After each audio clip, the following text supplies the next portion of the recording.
तुम उसी तरह तोते के रूप में भटको। नहीं नहीं, मुझे आजाद करो वरना मैं तुम्हें छोड़ूंगा नहीं। अब तुम मेरा कुछ भी नहीं बिगाड़ सकते। अब तुम जाओ यहां से और अब से ऐसे ही घूमो।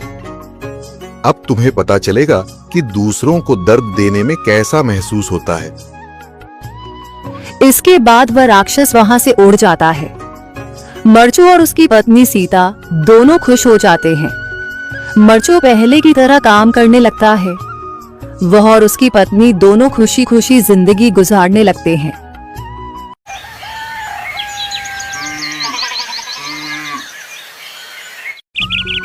मरचू जंगल से लकड़ियां काटकर बाजार में बेचने गया, लेकिन उसे लकड़ियों के अच्छे दाम नहीं मिले। इस पर मरचू ने कहा, अरे भैया, इतने कम पैसे? इन पैसों में तो 2 वक्त का खाना भी नहीं मिलेगा। आप मुझे बहुत ही कम पैसे देते हैं। मैं इतनी मेहनत से लकड़ियां काट कर आता हूँ, लेकिन उनके पैसे मुझे बहुत कम मिलते हैं। भैया, तुम्हारी लकड़ियां होती ही इतनी कमजोर हैं कि मैं इससे ज्यादा पैसे नहीं दे सकता। तुम्हारी लकड़ियों के बस इतने ही पैसे बनते हैं। अरे भैया, कुछ ज्यादा कर दो ना।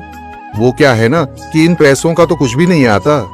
मैं अपनी जिंदगी कैसे गुजारूंगा? भैया, तुम जाकर अच्छी लकड़ियां लाओ, तभी इन लकड़ियों का अच्छा दाम मिल पाएगा, वरना इन लकड़ियों का तो यही दाम है। ये सुनकर मरचू बहुत ज्यादा परेशान हो गया और पैसे लेकर किराने की दुकान से सामान खरीदकर घर आ गया। घर पहुंचते ही मरचू की पत्नी सीता ने कहा, अरे जी, सामान ले आए आप? हाँ जी, सामान ले आया हूँ। सीता के चेहरे पर खुशी छा जाती है, लेकिन जब उसने सामान देखा, जी, इसमें तो बहुत थोड़ा सामान है। हाँ सीता, मुझे पता है कि यह सामान बहुत थोड़ा है, लेकिन मैं क्या करूं? मेरे पास जितने पैसे थे, मैं उतने का ही सामान लेकर आ गया हूँ। इस तरह हमारा गुजारा कैसे हो पाएगा जी? आपको तो पता ही है कि हम कितनी मुश्किलों से गुजारा करते हैं। हाँ हाँ, मुझे पता है, लेकिन मैं कर भी क्या सकता हूँ?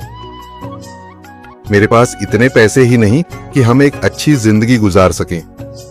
इतनी मेहनत कर रहा हूँ, लेकिन फिर भी मेहनत का फल नहीं मिल रहा। इतनी मेहनत से अच्छी लकड़ी काट कर आता हूँ, लेकिन मुनासिब दाम नहीं मिलता। मैं तो बहुत परेशान हूँ। क्या करूँ? कहाँ जाऊँ? अरे जी, आप परेशान न हो, आप कोई और काम देख लें। मैंने कई बार काम तलाशने की कोशिश की, पर किसी ने भी मुझे काम नहीं दिया। ये सुनकर सीता भी काफी ज्यादा परेशान हो गई। मरचू से सीता की परेशानी नहीं देखी गई। उसने अपनी पत्नी सीता से कहा, मैं फिर से जंगल की ओर जा रहा हूँ। अरे जी, अभी मत जाइए ना, वैसे भी शाम हो रही है। आप कल चले जाइएगा, अभी मत जाइए। ठीक है, अगर तुम रोक रही हो तो मैं नहीं जाता। मैं कल चला जाऊंगा।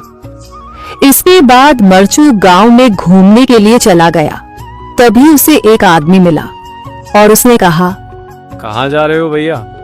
और सुनाओ, क्या हाल चाल है? जिंदगी कैसे गुजर रही है?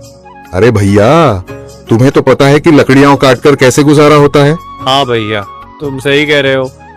और आसपास के जंगलों में अच्छी लकड़ियां भी नहीं है। इसके लिए तो जंगल के अंदर जाना पड़ेगा। पर जंगल के अंदर तो काफी सारे जंगली जानवर होंगे। मुझे बहुत डर लगता है भैया, मैं जंगल में कैसे जाऊंगा? हाँ भैया, जंगली जानवर तो होंगे, लेकिन अच्छी लकड़ियां तो वहीं से ही मिलेंगी। ये सुनकर मरचू बहुत ज्यादा परेशान हो गया, लेकिन वह आदमी बिल्कुल ठीक कह रहा था। जंगल के किनारे की सारी लकड़ियां कट चुकी थीं। अब सिर्फ जंगल के अंदर ही अच्छी लकड़ियां बची थीं। अगली सुबह मरचू